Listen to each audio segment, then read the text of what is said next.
Hyvää lauantai-iltaa kuin lördagskväll.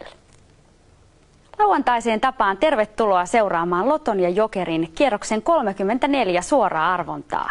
Tällä viikolla voi Lotossa yhdellä täysosumalla voittaa noin 8,5 miljoonaa markkaa ja Jokerissa 2 miljoonaa markkaa.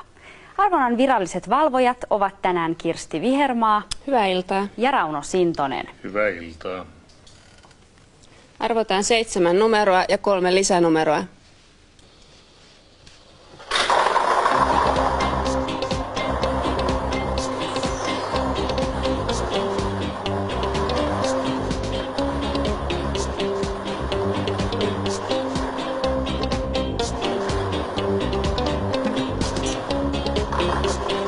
Viisi, 23, 21, 35, 39, 1, 29 ja lisänumerot 13, 31 ja 9.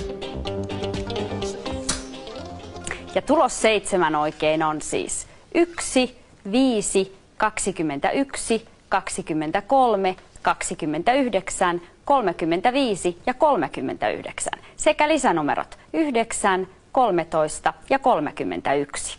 Resultatet syretee 1, 5, 21, 23, 29, 35 och 39. Och tilläggsnumren är 9, 13 och 31. Arvotaan Jokerin voittonumero. Nyt arvottavalla numerolla voittaa 2 miljoonaa markkaa puhtaana käteen.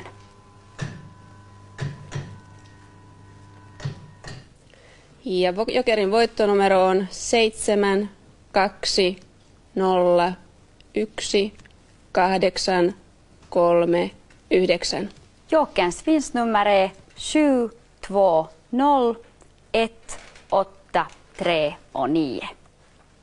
Ja alustavissa voittojen etsinnöissä ei tällä kierroksella löytynyt yhtään täysosumaa, jotenka ensi viikolla on luvassa sitten noin 13 miljoonan markan jättipotti. Lämpimät onnittelut kuitenkin kaikille muille Loton ja Jokerin pienempiä voittoja saaneille. Seuraavaksi täältä jännittävät urheiluutiset. Oikein mukavaa lauantai-illan jatkoa.